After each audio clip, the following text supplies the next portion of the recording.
Bienvenidos nuevamente a Diálogo Integral, más y mejor comunicación para una mayor y mejor democracia. Ese es nuestro objetivo, nuestro anhelo.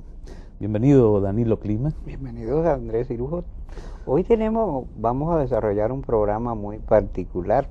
La democracia es un asunto del poder plural concebido en una dimensión y en una naturaleza amplia, y con ello también vamos a tratar el tema de, si tratamos el tema de poder, democracia, el tema del liderazgo.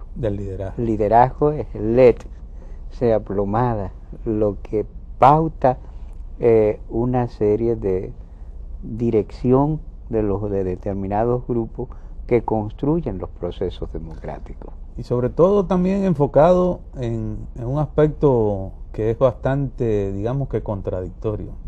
Depende mucho la actitud del liderazgo, sobre todo el liderazgo político, partidista, en el ejercicio y en el ambiente de la democracia, en el juego democrático, dependiendo de la posición en la que se esté.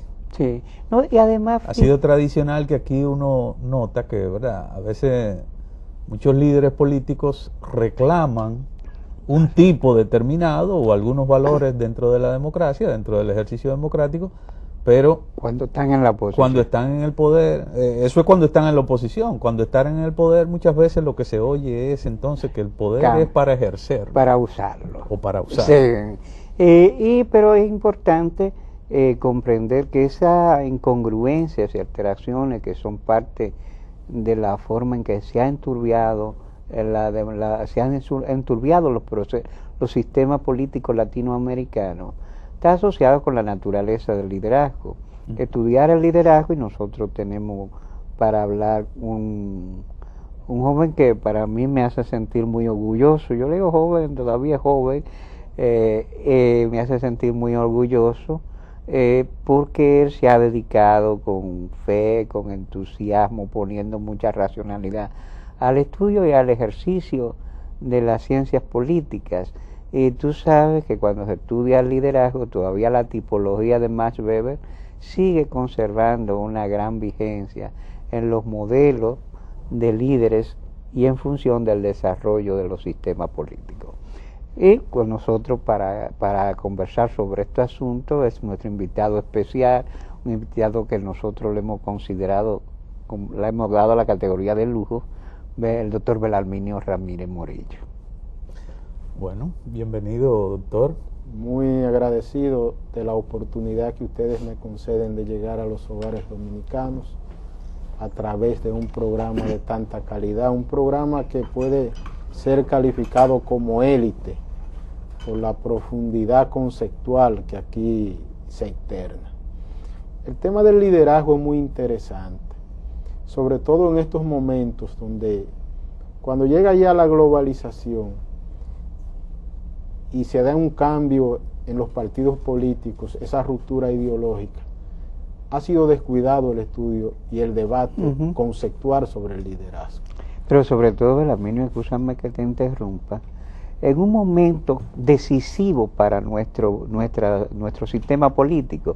¿Por qué? Porque nosotros teníamos un modelo de liderazgo hegemónico, de impronta, a veces con ribetes mesiánicos, que fueron Bosch, Balaguer, el mismo Peña Gómez, y de repente esos liderazgos desaparecen en unos partidos políticos que también acusan crisis de modelo, y eso ha dejado a la sociedad en una situación no de vacío, sino que el proceso de competencia, que parecía muy cerrado, incluso se ha caracterizado porque entonces un dirigente, una figura ha emergido, porque no se puede negar que el doctor Leonel Fernández, un hombre con condiciones excepcionales, un intelectual muy sólido, se ha posesionado en la estructura del liderazgo, y en una sociedad donde habían 3 líderes fuertes, aparece un solo dirigente hegemónico, y eso es un elemento interesante. Pero hace falta como construir una tipología, un referente conceptual que pueda inclusive ser utilizado como material de enseñanza a lo interno de los partidos políticos. Cuando uno apela a Max Weber y el liderazgo carismático, todas esas cualidades que él saca a relucir, un liderazgo que llegó a su máxima expresión en los tiempos del partido Massa, porque también era un liderazgo que no estaba comprometido con los valores de la democracia, que abrazaba una doctrina, una ideología, y en ciertos momentos se comportaba con un grado extraordinario de irresponsabilidad, porque movilizaba en contra del propio sistema. Bueno, porque el mesianismo genera eso. Genera eso. Entonces, cuando tú focalizas el estudio a lo que es el caudillismo ilustrado en la República Dominicana, Balaguer, Bosch y Peña Gómez tenían mucho de liderazgo carismático. Cuando tú analizas por qué en términos institucionales no pudimos avanzar más y este país no pudo dar un salto extraordinario de desarrollo, se debió a que ellos eran tres montañas que eran tan grandes y no podían juntarse porque ninguno cedía ideológicamente en nada. Eso fracturó a la sociedad. Pero claro que sí, y nuestro escaso nivel de desarrollo a partir de los años 60 se debió a eso, porque todas las energías entonces fueron energías encontradas, y las generaciones que lo siguieron a ellos entonces lo que hicieron fue enfrentarse. Con la salida del caudillismo ilustrado, aquí se ha producido un fenómeno político que no está siendo analizado, que no está siendo estudiado, pero que es extraordinario. Porque ya el liderazgo que viene después de ello no es carismático. Porque en la era de la globalización no hay espacio para el liderazgo carismático. Se tiene carisma como virtud, aura, magia, algo que cada quien lo define como quiera. Quizás la palabra que se usaba antes era ángel. Ángel, pero es algo misterioso que tiene la persona con liderazgo. Pero ya el tipo de político, después de la salida de Bosch, Balaguer y Peña Gómez, cuando uno, por ejemplo, estudia el caso de Hipólito Mejía, un hombre que desarrolló un liderazgo afectivo, porque esa es la tipología de hoy, son liderazgos afectivos. Con mucho de emotividad, incluso desbordado de emotividad. De emotividad, y en algunos casos son recurrentes en apelar a la razón, pero básicamente con una carga emocional, o sea, ellos administran las emociones de ellos y las de las demás personas. Entonces Hipólito Mejía, como candidato para el domingo, fue un liderazgo afectivo.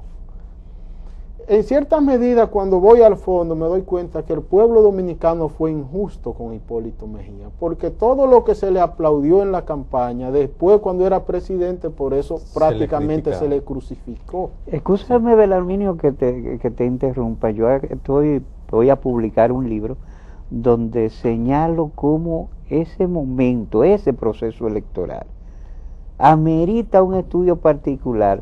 Una de las campañas más racionales que se ha hecho en la historia política dominicana la hizo Danilo Medina. Exacto. Y esa campaña racional no impactó, mientras tanto las chácharas, la banalización y la bachatería y la emotividad que encarnaba Hipólito Mejía provocó una oleada. ¿Cuál era la consigna de Hipólito Mejía? La sonrisa del triunfo. Claro, porque apeló a la emoción. A la emoción. Y sus asesores fueron atinados. Y además el producto era emocional. O sea, había una carga, una riqueza emocional en él. Pero después, como presidente de la República, no pudo ser efectivo. Hay un texto de Albert Hoover, un doctor médico, neurólogo de la Universidad de Harvard, que además es doctor en sociología de la Universidad de Harvard, y hoy imparte docencia en la Universidad de Barcelona.